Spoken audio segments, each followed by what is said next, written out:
Okay, imagine you are running a tech company and you literally trade millions of dollars in software for access to fast food security cameras. That is exactly what we are looking at today on Earnings Unscripted. It is Veritone's fourth quarter, and as of today, March 26th, 2026, I think this might be the weirdest earnings report of the year. Weirdest, definitely. And just as a quick reminder for everyone, this is just our personal take, not financial advice, so please do not go buying French fry camera stocks based on our jokes. Right. So Veritone, they basically prep and sell data, mostly unstructured video and audio, for AI models to train on. But this quarter, their revenue is, well, it is this massive, weird range, 18.1 to $30 million, which is wild because last quarter was right at 29.1. Miro, how does a company even release a $12 million guessing game? By breaking their own accounting, basically. The reason that range is so huge is the single non-monetary transaction you just mentioned. They traded $12.9 million in software licenses for the rights to harvest that fast food video data. Which sounds like something from a post-apocalyptic barter economy, just, for Silicon Valley. It really does, but the problem is auditors have no idea how to value that standalone software without cash changing hands.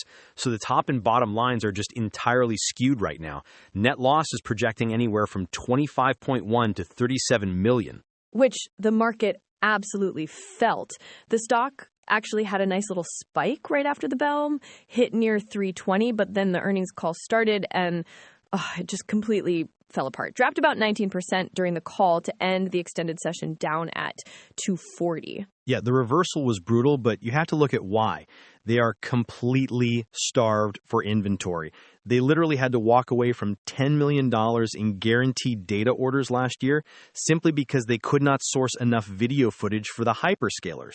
Wait, I actually love this. So the limit is not finding customers to buy AI data anymore. It is actually, they're sold out of AI data?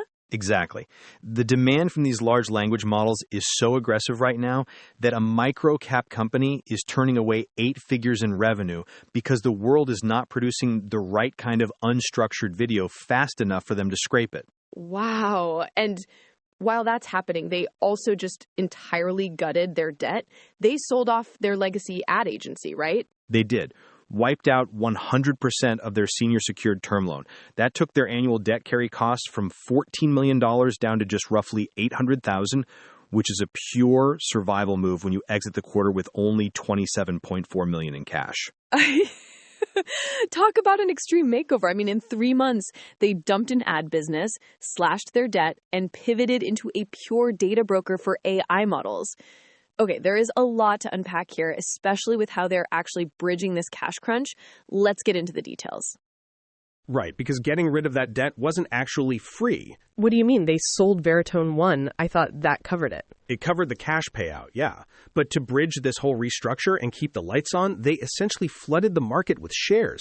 The weighted average share count shot up from roughly 65 million to almost 90 million in a single quarter. Oh, wow. Almost a 40% dilution. 38% to be exact, which is massive. So yes, the balance sheet looks infinitely healthier on the debt side. You go from 14 million in carrying costs to 800 grand. But if you were holding equity, you just absorbed a tremendous amount of pain to keep this entity alive long enough to make this AI pivot. Okay, that definitely puts a dent in the triumphant comeback story. You survive, but you do it by shrinking the company and heavily diluting your shareholders. Exactly. It is a harsh capital allocation move. But to be fair to management, they are making these aggressive moves because the physical volume of data they are handling now is staggering. Let me give you a sense of scale. They processed over 22 trillion tokens. Actually, sorry, that was just in the second half of 2025 alone. Jeez, trillion. I can't even visualize that much raw data. Nobody can. It is a control system running at redline, and processing 22 trillion of anything costs an absolute fortune in computing power, which is the hidden risk for these AI brokers. If you do not control your cloud costs, you will literally process yourself into bankruptcy. Which explains the Oracle deal. Precisely. They just inked a multi-year pact to make Oracle Cloud Infrastructure their main processing pipeline. It provides them with substantial financial cash incentives to bring down the cost of using those AI superclusters. They basically had to find a cheaper factory floor. Okay, but let's take a step back. They are blowing up their share count. They are trading software for security camera footage in these weird barter deals. Are they actually going to make real money from this, or is this just Silicon Valley hype? Well, CEO Steelberg was pretty explicit about the math on the call. He said, let me find the exact phrasing here. Okay, our forecasts have conservatively estimated the overall library of data sets from this transaction could generate over $100 million in VDR revenue over the next 3 years. $100 million, just from the assets in that one barter exchange. Over 3 years, yeah. And their near-term bookings pipeline is sitting over $50 million right now. That is up 250% year over year. So the demand signal is undeniable. Okay, sure. Except demand does not always equal booked revenue, especially if we already know they're struggling to actually find enough video to fulfill the orders. Right, and that brings up the other huge vulnerability. The CFO warned that their actual visibility into that $50 million pipeline is only about 2 to 3 months out. Oh, come on. So it is entirely project-based. They don't have these hyperscalers locked into long-term subscriptions? Basically, no. It is inherently choppy. If Google or Meta decides to freeze their data acquisition budgets for just a few weeks, Veritone's flagship growth engine stalls almost overnight. Wow. It really is a high wire act. I mean, they fixed the debt and found a market with infinite demand, but they have practically zero long-term visibility. So where does this actually leave them heading into the next year? Well, it leaves them projecting massive confidence despite the blind spots. Management actually guided full year 2026 revenue to between $130 and $145 million. That is a 47% increase year over year at the midpoint. How do you project a 47% revenue jump when you literally just said they only have a 2-month line of sight on the pipeline? By betting the house on the macro trend, and basically by backloading the year. The CFO admitted Q1 is going to look flat sequentially.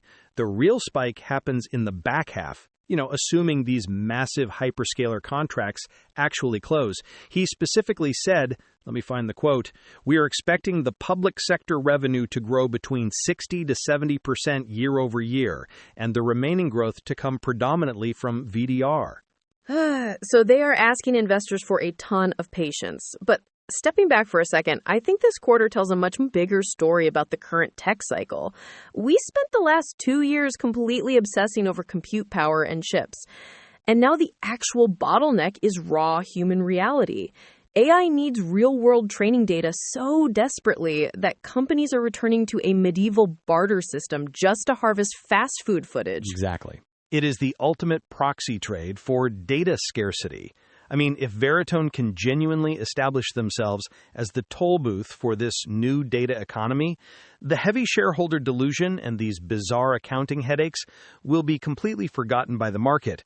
But if they miscalculate the timing of that demand by even a single quarter, that cash burn becomes an existential problem all over again. Right. There's just zero margin for error. It is going to be fascinating to see if they can actually pull off this high-stakes pivot over the next few months.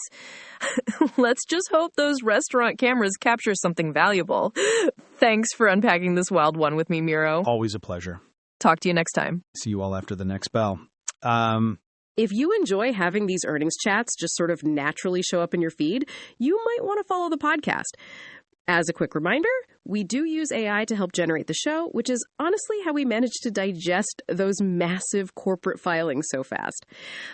We are always looking for new companies to unpack, so feel free to drop your ticker requests at earningsunscripted@datamadness.ca or just grab that X link in the show notes. Catch you later.